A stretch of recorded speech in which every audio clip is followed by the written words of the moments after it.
Got it. Okay, there we go. All right. And well, welcome everybody. If you are joining us on Zoom or on YouTube right now, we are here for a special presentation about the life of Archbishop Desmond Tutu.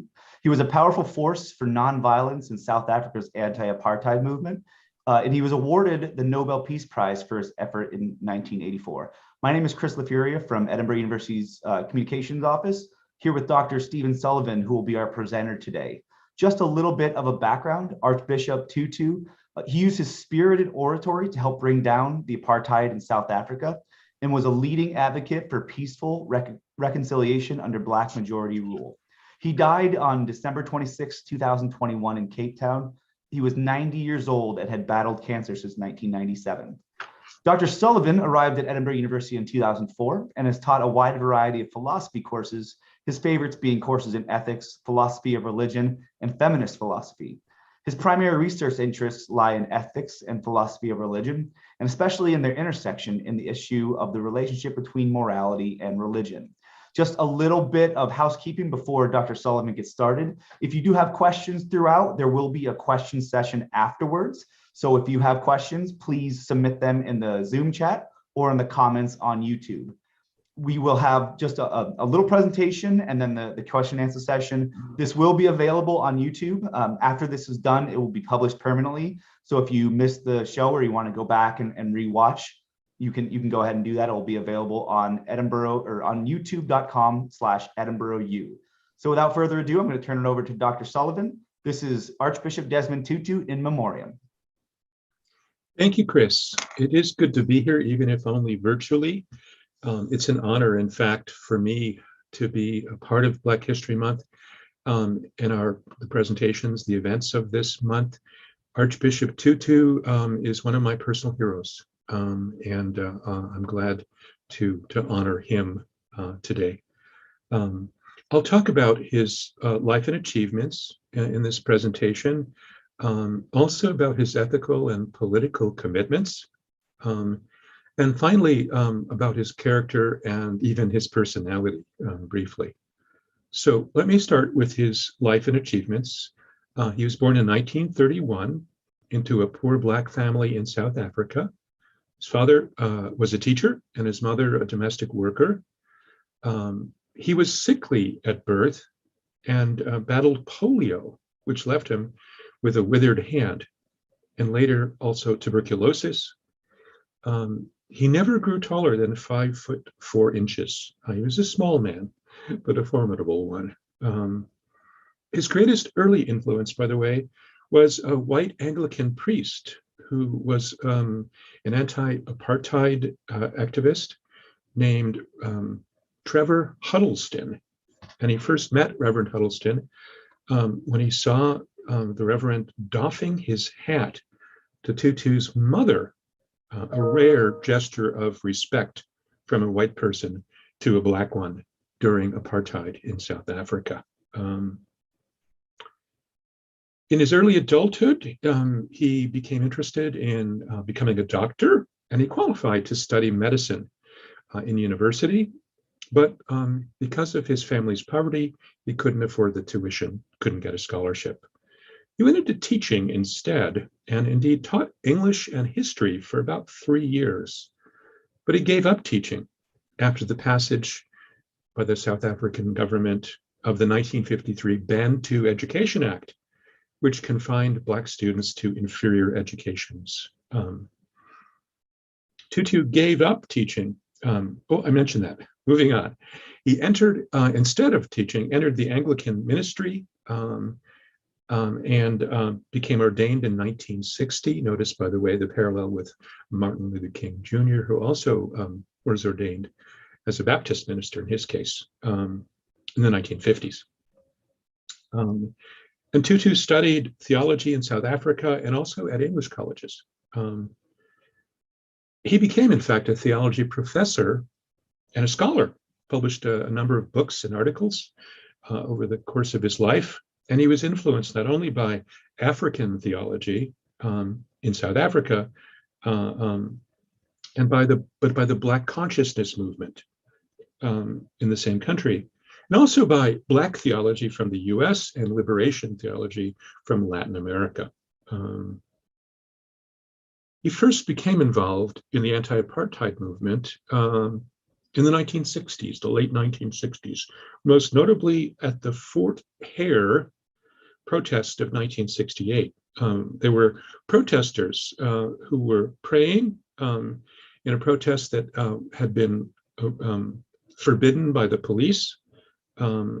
Tutu was concerned about the safety of the peaceful protesters, and he went and joined them wearing his priestly robes in prayer, and thereby discouraged the police who had surrounded the protesters from attacking them and sicking their dogs on them. Moving on to Tutu's mature professional life, here are some highlights. It was a very rich and full life, so I can't go into all of it. He became the first Black dean of St. Mary's Cathedral in Johannesburg in 1975, and then a little bit later, the first Black bishop of Lesotho, and served in these positions until 1978.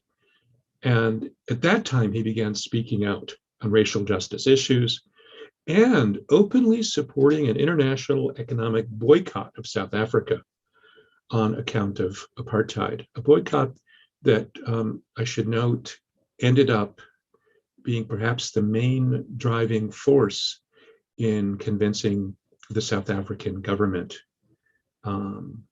to put an end to apartheid.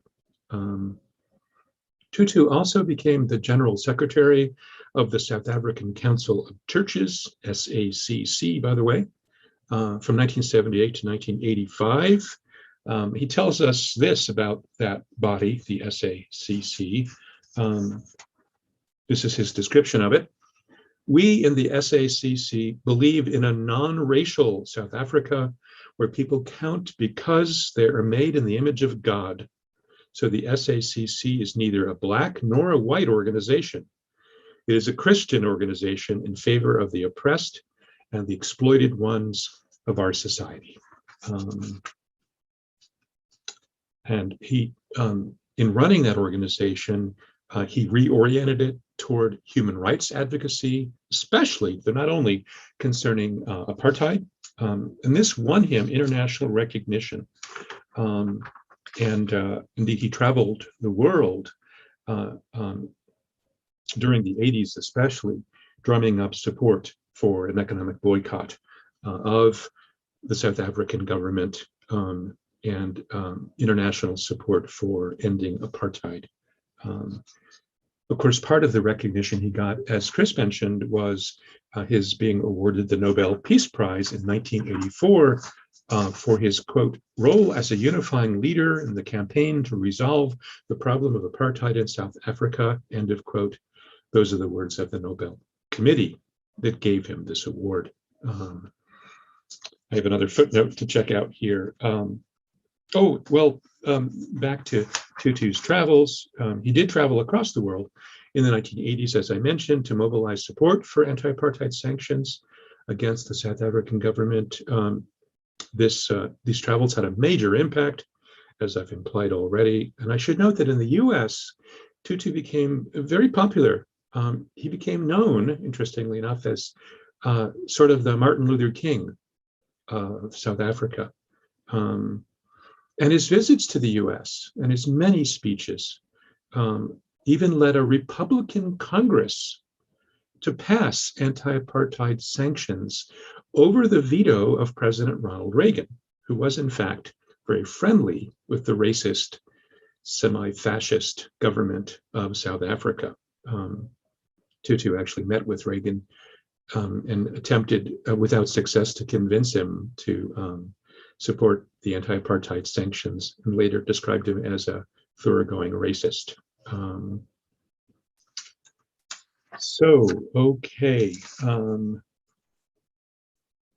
Further on in Tutu's professional life, he became the Archbishop of Cape Town. That's the most prominent Anglican leadership role in South Africa.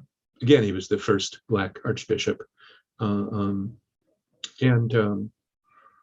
that was from 1986 to 1996. He also became the president of the All Africa Conference of Churches, which worked for oppressed people in African countries outside of South Africa, such as Zaire, Nigeria, and Liberia. All of these countries had dictatorial Black leaders who were less devoted to the welfare of their people than Tutu and many others had hoped that they would be after independence, after they became independent.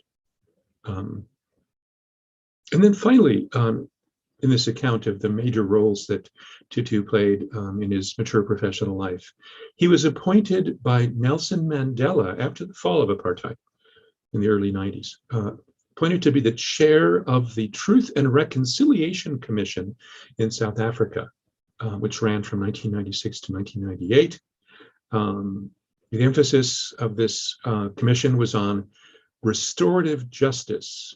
And what that involved was seeking confessions and receiving them, by the way, thanks in part to Tutu's influence, seeking confessions from some of the worst practitioners of apartheid during the apartheid decades that went from the late 1940s until the end of the 1980s. Once the confessions were obtained and they were publicly given before the commission and widely publicized, the commission granted forgiveness to these practitioners of apartheid by awarding them amnesty. This, of course, is why they confessed, at least in part, for legal protection from prosecution and revenge. But they were still expected to give restitution to their victims. So this is how restorative justice works.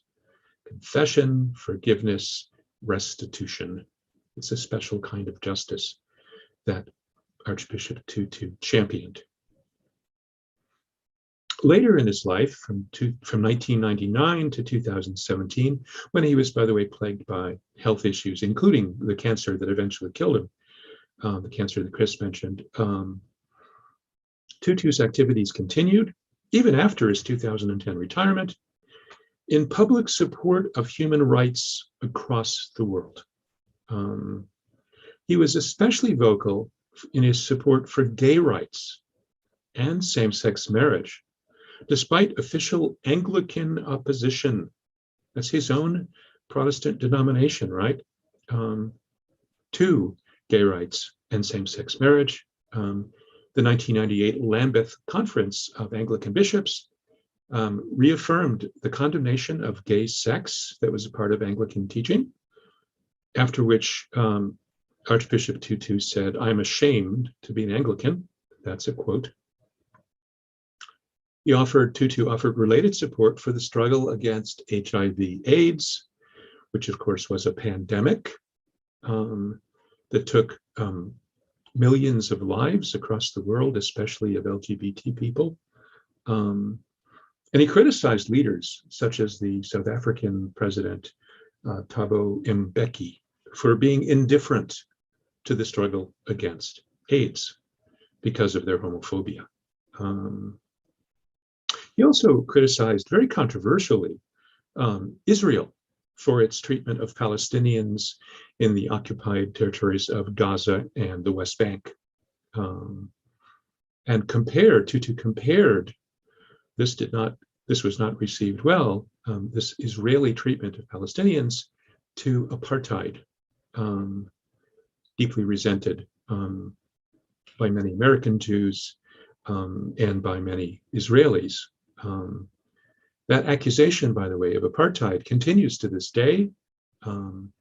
Amnesty International has just reaffirmed it and been supported by some and blasted by others.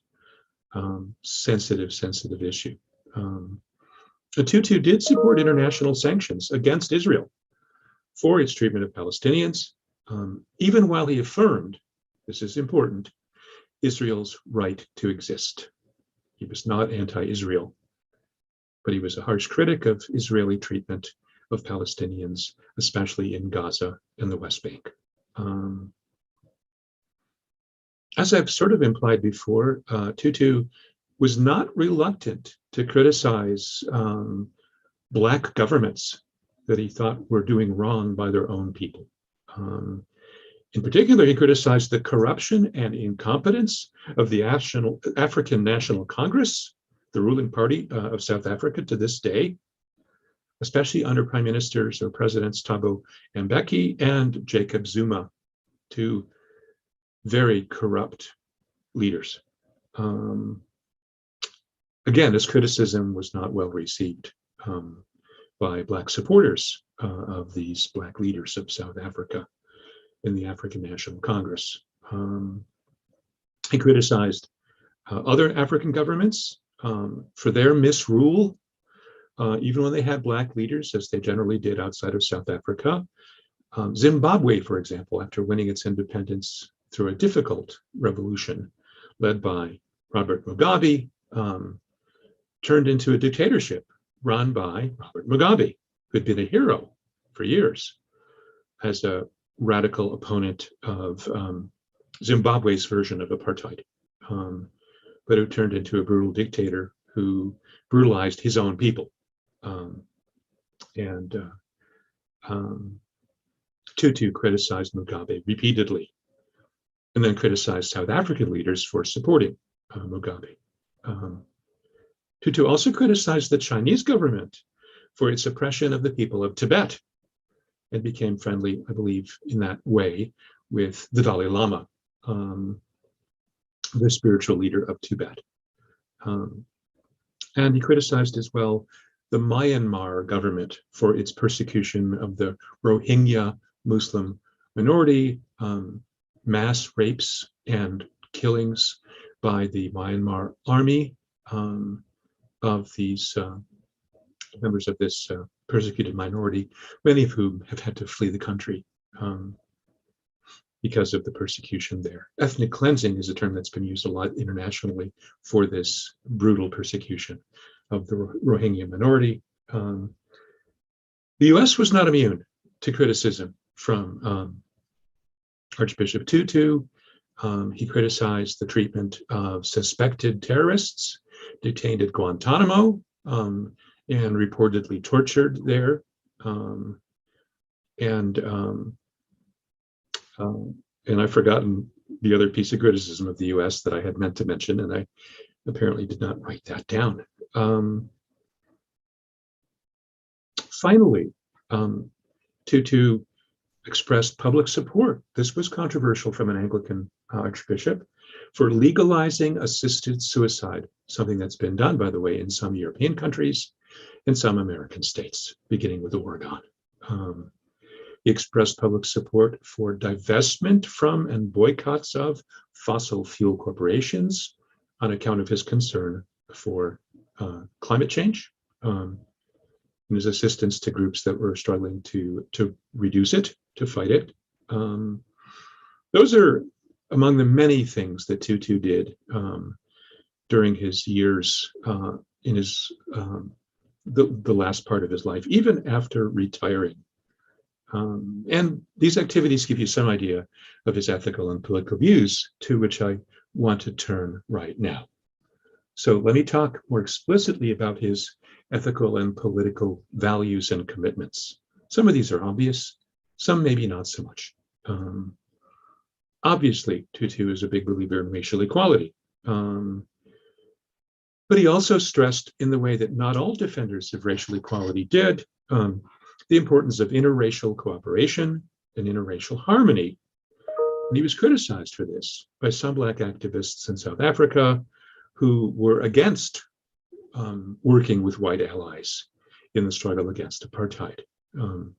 This stress, of course, on interracial efforts to bring about racial justice was shared by Martin Luther King Jr., who was also criticized in the 1960s by more militant Black supporters of racial equality, who didn't want to work with white allies, as King certainly did. Perhaps surprisingly, Archbishop Tutu was a big supporter of gender equality. He was, whether or not he ever used the term, a passionate feminist, and was very proud of his daughters when two of them became ministers. And he himself worked to bring about the ordination of women as Anglican priests in South Africa. And he supported the use of gender-neutral language in Anglican church services, way ahead of his time in that connection.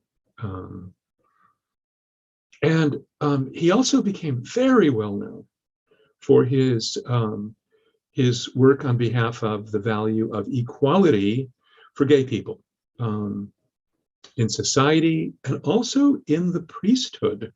And he made the following remarkable comment, quote, "I would refuse to go to a homophobic heaven. I would not worship a God who is homophobic, and that is how deeply I feel about this." And he compared homophobic discrimination to apartheid. A quote from a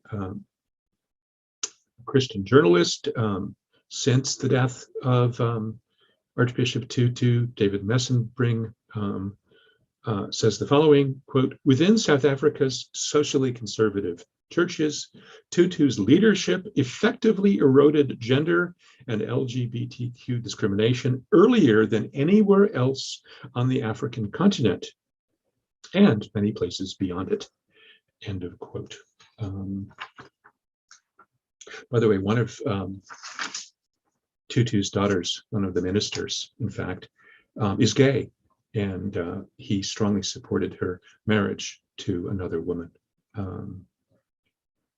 Another value and commitment of Archbishop Tutu was religious tolerance and religious harmony.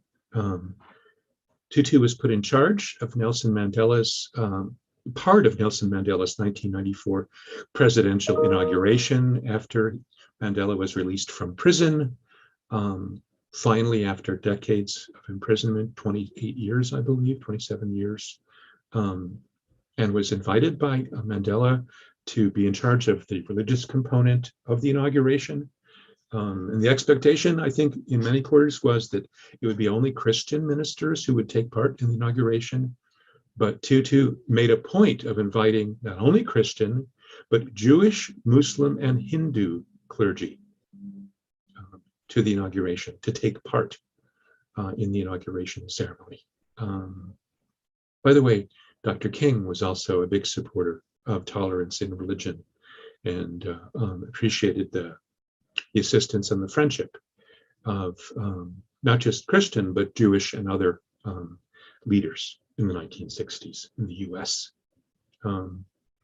A few more examples of Tutu's values and commitments. Winding down, by the way, to the end here. Do want to leave plenty of time for questions. Tutu was a huge supporter of nonviolence. Again, that should remind you of Dr. King in the struggles for social justice. He was not a complete pacifist. He said, for example, at one point, when questioned about this, that certainly violent resistance to Hitler was entirely justified. But he believed that violent resistance to most oppressive regimes was fruitless and did more harm than good. And so he actually criticized violent resistance to apartheid, even though he supported resistance to apartheid as much as possible. He would defend violent resistors to apartheid when they were imprisoned and tortured. He would seek to bring it about that they weren't given the death penalty, with some success, by the way. He said he understood their resort to violence, but he thought it was ineffective and counterproductive and foolish. And so he repeatedly upheld nonviolence. He practiced civil disobedience himself, just as Dr. King did in the US, in protests, peaceful protests, right, against apartheid in South Africa. He even came to the assistance of Black informers or suspected informers during the apartheid struggle, the anti-apartheid struggle, who were in danger of being killed in mob violence. He saved the lives of some of those suspected informers. Solidarity was an important value, especially racial solidarity to Archbishop Tutu, but it was, to use a term from liberation theology, a critical solidarity. Again, as I've mentioned before, he was quite willing to criticize allies, Black allies, and Black leaders whom he saw as behaving in unjust or counterproductive ways. It takes a lot of courage, a lot of courage. He was harshly criticized for it. Finally, and more explicitly political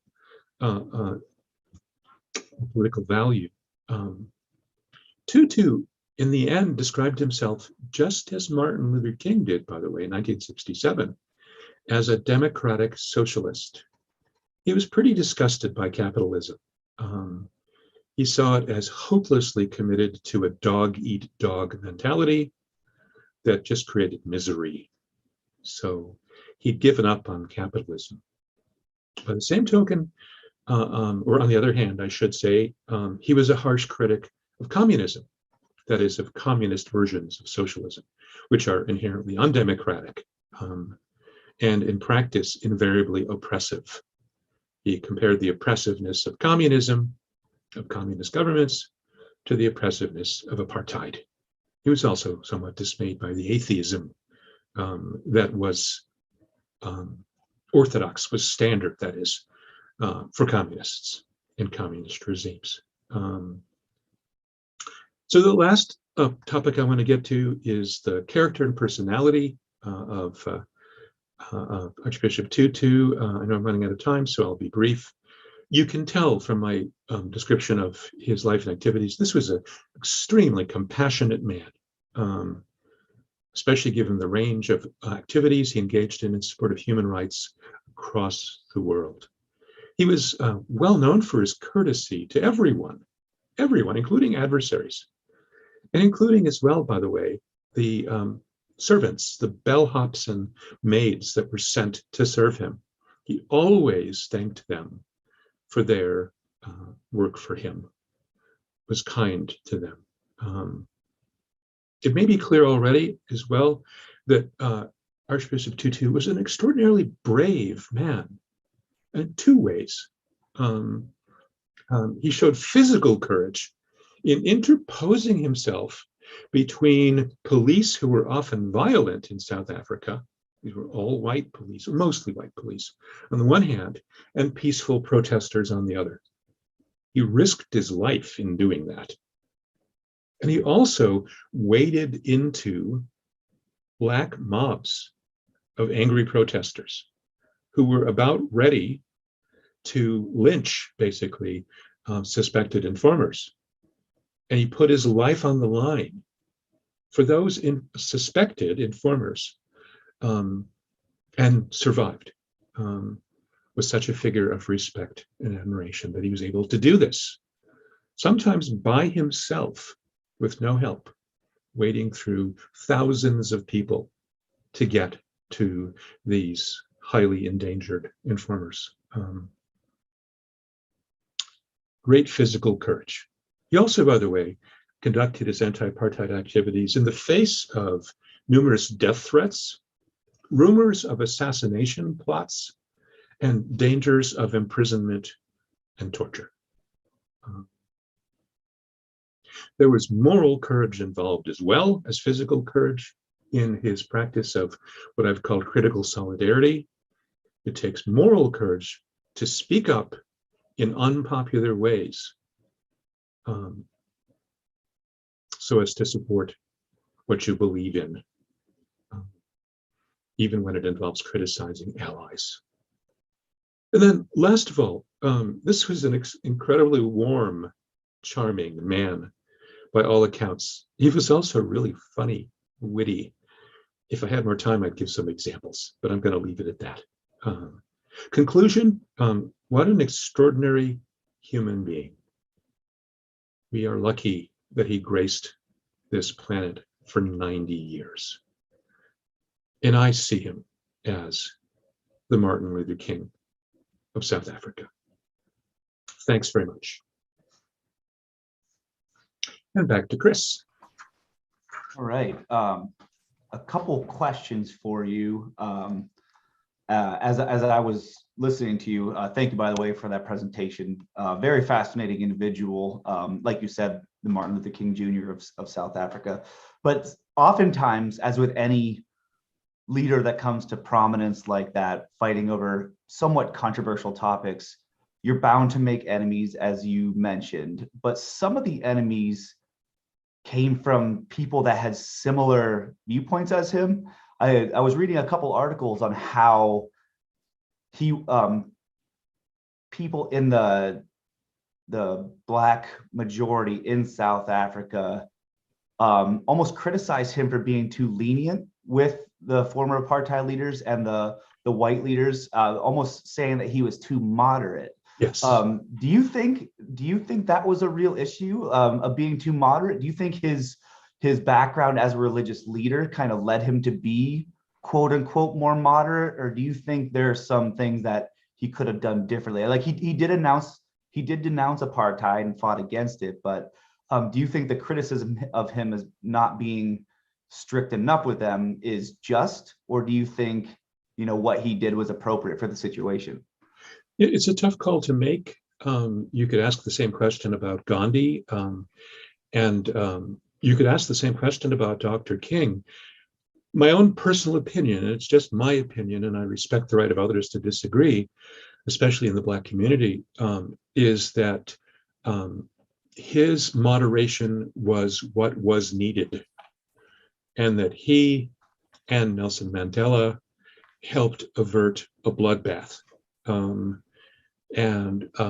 I think that the peaceful transition from apartheid to the rule of the African National Congress would have been impossible but for the moderating influence of Archbishop Tutu. So I understand the criticism. He understood it as well. In fact, he often said that he sympathized with the rage that so many Black South Africans felt toward apartheid. And you saw him sometimes, furious at the misconduct and the misrule and the brutality and the callousness that he saw from the pro-apartheid government, but he never let it make him hateful more than momentarily, I think that was part of his character as well as his personality. And he put up with the criticism. He defended himself, but he put up with the criticism, for the greater good of the cause that he fought for. And he put his life on the line. And that matters a hell of a lot. That was one of your questions. I think I've forgotten what the second. Yeah, no, that was a great answer to that. I guess in similar form, not only did he kind of disrupt people that related to him and were on the same beliefs as far as anti-apartheid, he also wasn't. He might have been reluctant, but he never shied away from controversies involving his friends and loved ones, especially when he was sticking up for human rights.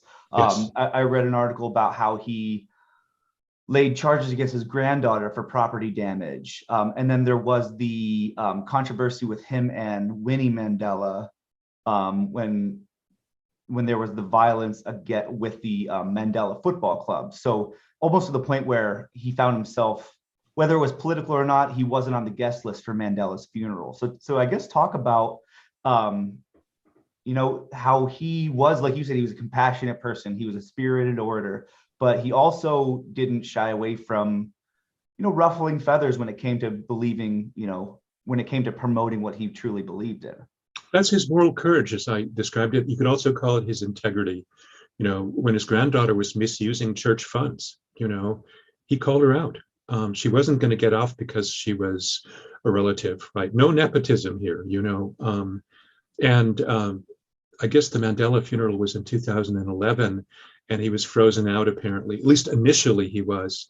He wasn't on the invitation list because of his criticism of Black leaders, the ones who succeeded Mandela, like Mbeki and Zuma, who were corrupt and brutal. Well, Zuma was brutal.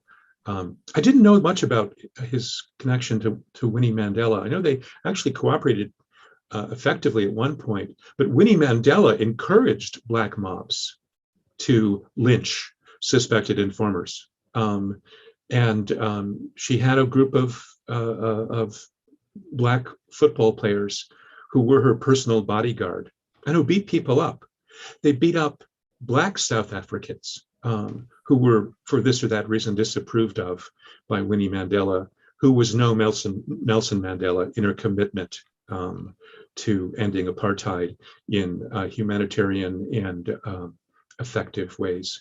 Though she went through hell herself, let's be fair too, right? When your husband's in prison for 28 years, what a hell of a way to live your life, you know. I have compassion for her too, and I know that that Tutu did as well. Yeah, I think what happened, one of the Mandela Football Club members, Stompy Saipai, was murdered, and I think a lot of it had to do with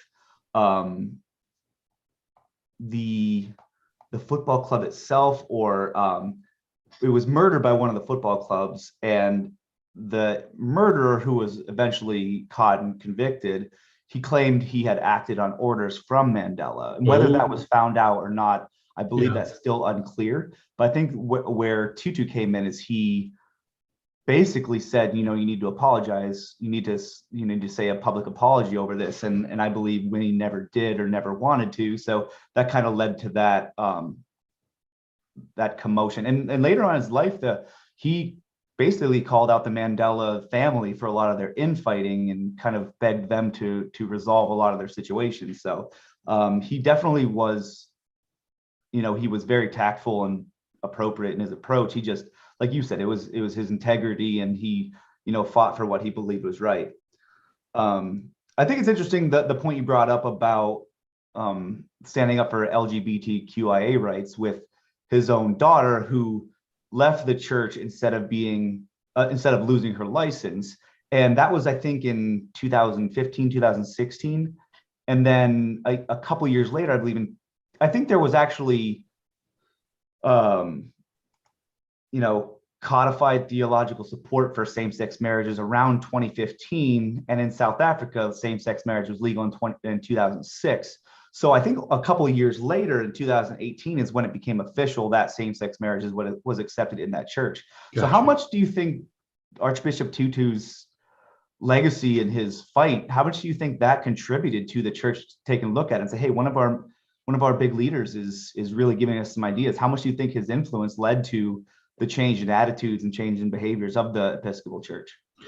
It's hard for me to imagine that it didn't have a big impact. I don't know enough about it to be sure of that, you know, but given his reputation, his moral standing, and his eloquence, I would think it did.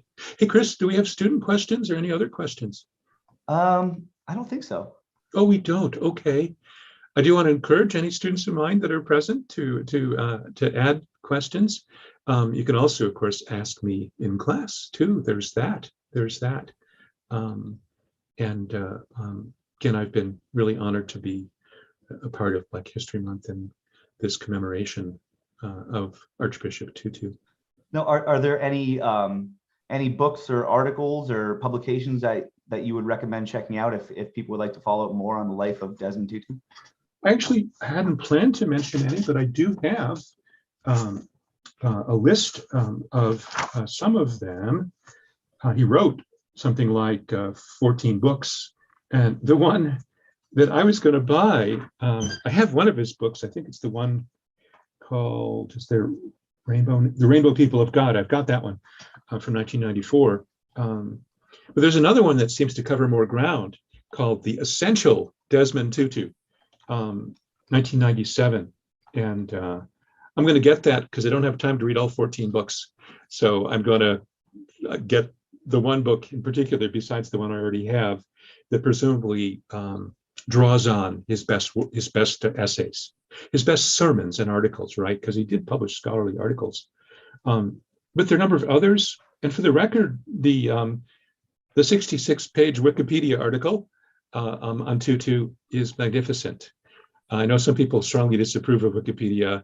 It has its ups and downs, but this article is incredibly thorough and scholarly, and I would highly recommend it. It's written by someone who obviously knows Tutu's work and life really, really well. So I've actually drawn on it for my presentation, and it has a list of the writings of Tutu, as well as other writings pertaining to Tutu, including several biographies of him. So the Wikipedia article called Desmond Tutu is one I would highly recommend. And the Wikipedia page with Desmond Tutu also has a bibliography of books and links to news clips and videos with him. At the bottom of the page, it talks about John Allen's book, Rabble Rouser for Peace, the authorized biography of Tutu. And then there's Reconciliation, the Ubuntu Theology of Desmond Tutu by Michael Battle. A lot of those are listed on that Wikipedia page. So at the bottom, there's all sorts of articles that you can follow up on too. So in the chat on Zoom and on YouTube, I'll put a link to the Essential Desmond Tutu for people that are interested in following up on that. So appreciate that resource. Chris, can I mention as well that my email address for anybody who wants to get a hold of me is ssullivan@edinburgh.edu. And I'll be happy to answer questions or engage in discussions in that way. All right, sounds good. I added both of those to the chat and the comments. Any final words on Desmond Tutu? Thank you so much for your presentation today. It was very insightful, and you really get a feel for who he was as a leader and as a fighter for social justice. Thanks, Chris, for that, and thanks for helping me make making this event happen, and also thanks to Kristen Brockett for doing likewise. You guys are invaluable, and I really hope people will contact me, students and others. Happy to talk about Tutu further. All right, thank you so much everyone for joining us today. Once again, this will be posted on YouTube for you to rewatch. It's also posted on our Facebook and Twitter handle. So if you need a link to that, you can find it there as well. Thank you very much for joining us today for Archbishop Desmond Tutu in Memoriam.